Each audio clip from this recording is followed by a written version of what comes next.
Why did rocks fall? Betrayal or self-sabotage? In the story that begins 2 years later, it seems that Oda has become a fan of Detective Conan, as he's included undercover plots in almost every major arc. In the Punk Hazard arc, Virgo, a marine undercover agent, becomes one of the main bosses at the government facility. In the Dressrosa arc, Corazon, a marine undercover agent, becomes a core character in the story, the root of all of Trafalgar Law's actions. In the Whole Cake Island arc, Capone Gang Beige, who fought alongside the Straw Hat Pirates against Big Mom, was originally the captain of Big Mom's security team. Thanks to his assassination plot, Luffy and the others found a way out of a desperate situation and ultimately succeeded in turning the tables. The Wano arc was a festival of spies, with undercover agents in every faction. Kanjuro, an undercover samurai, not only caused Otama's betrayal, but also nearly blew up everyone on Onigashima in the end. Conversely, Kyoshiro, who inherited the name Denjiro, was a crucial figure in the Samurai Alliance's victory, ultimately ending Orochi's reign. Drake, an undercover pirate, was actually the captain of Marine Sword's unit. Another supernova, Scratchman Apu, was secretly colluding with Morgan's. In the latest Egghead arc, Vegapunk's satellite, York, betrayed Vegapunk out of a desire to become a celestial dragon. This led to the shocking siege of Egghead Island by the Marine fleet. Oda has indeed dedicated significant attention to spies and traitors, making them key drivers of the plot. In the world of pirates, it's not just about profit. Betrayal is commonplace. So, who was the traitor at God Valley? Hello everyone, One Piece. Chapter 1157 continues to delve into the story of Rocks. The first half describes the Rocks pirates plundering a temple, while the second half talks about the old and young playing Go. In an era before video games were invented, beautiful women and treasures were always the main theme for pirates. However, Oda gives a very special annotation to the Go game in the final narration. First, he says she became a treasure of Pirate Island, then subtly implies that this treasure was later taken away. This is interesting. Last week we were discussing that one of the triggers for the God Valley incident was a treasure being stolen from the pirates. Could this treasure not be a rare devil fruit, but the most beautiful woman at the time, Saki? If the God Valley incident was triggered by a dispute over a woman, it seems to lower the stakes a bit. I've seen some fans complaining, but hold on, Oda always finds a way to make things work.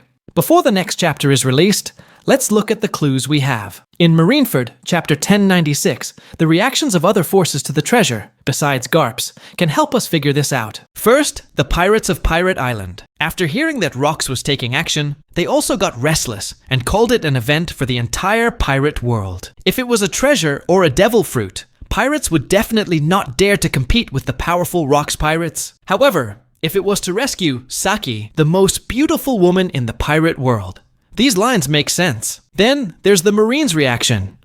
The Marines were completely unprepared for the appearance of the Rocks pirates and a large number of other pirate crews. Even Garp was on vacation and had to be urgently recalled by Fleet Admiral Sengoku. This suggests that the person who betrayed Rocks was not on the Marines' side. Instead, they were moving between different forces, constantly instigating, leaking information, and trying to create a chaotic battle between Rocks and the Marines to find an opportunity to take down Rocks and take his place.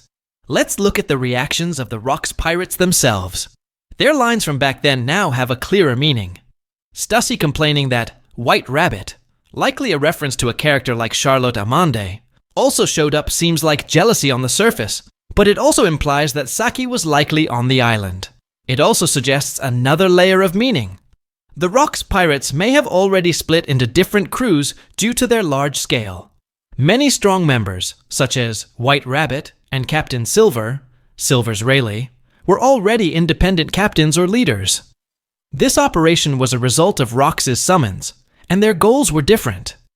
Big Mom and Kaido's goal was still a powerful devil fruit. Gloriosa and Stussy were yelling about a need for a showdown. They mentioned that Roger was coming, and their common love rival was Saki. Therefore, judging from these reactions from the Rocks pirates, the island likely had both a powerful devil fruit and Saki. Rocks, as a result, issued a summons to all his captains to attack God Valley together, which feels a bit like the prelude to the Summit War.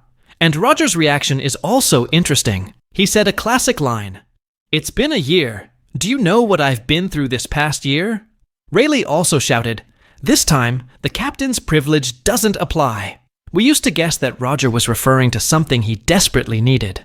But now it seems that Saki also fits this description. As Roger's love interest, Saki might have gone missing a year before the God Valley incident. The pirates had been searching for her tirelessly on the sea for a year, until they finally got a lead that Saki was at God Valley on that day. This is why the Roger pirates, who weren't interested in devil fruits, were so excited to join the fray. Roger's appearance would inevitably attract Garp. When two of the top powerhouses of the time clashed with the peak-era rocks, a fierce battle was unavoidable. Doesn't this sound more and more like a conspiracy? Using various baits to gather all the powerful people of the time at God Valley, leading to a mutually destructive battle, and the person behind it could profit from the chaos. You should know that the information about a powerful devil fruit being on God Valley was released by Jump magazine in a preview 2 weeks ago. If Saki was indeed at God Valley, who leaked the information about her? It was very likely the same traitor who was responsible for this chaos and had kidnapped Saki a year earlier. The super battle at God Valley, which influenced the entire later story of One Piece, hid many unknown conspiracies and secrets. On the surface, it was a battle among pirates for the island's treasures. But at its core, it was a fierce clash of long-standing conflicts between different forces vying for power that could influence the world. Saki was just one of the catalysts for this incident. Saki was likely rescued by Rayleigh at God Valley, and their relationship deepened, becoming the foundation for their later life together. As the central figure of the entire event, Rocks, we can deduce from the narrator's lines that he originally had one purpose, but upon arriving, his purpose changed. This further confirms that there were different points of interest at God Valley. It now seems that the God Valley incident was also to some extent related to the giant race. Haruto, Harold, might have also participated in this event. Jaguar D. Saul might have gone to Elbaf later because he witnessed the special power of the giants. And this traitor, hiding in the shadows, was likely also the one who stole the legendary devil fruit from Elbaf. Who could he be? The clues are hidden in this group photo. Is someone missing from the core officers of the Rocks Pirates at God Valley? Among the core members, Captain John, Silver Axe, and Ochoku were not present. Given their status, it's unlikely they didn't get a chance to appear. It's more likely that they did not come to God Valley. Coincidentally, these three also did not become zombies for Gecko Moria, which seems to indirectly confirm that they did not participate in this dangerous war. Captain John was the leader of the West Blue Mafia, so assassination and betrayal must have been commonplace for him. Ochoku was a later addition to the Rocks Pirates and a mortal enemy of Shiki the Golden Lion. When Oda designed the character Ochoku in One Piece, he gave him the nickname Pirate King of Kings, which is very fitting, because historically, Wang Ji indeed gathered a group of powerful pirate leaders under his command. Ochoku likely inherits this background.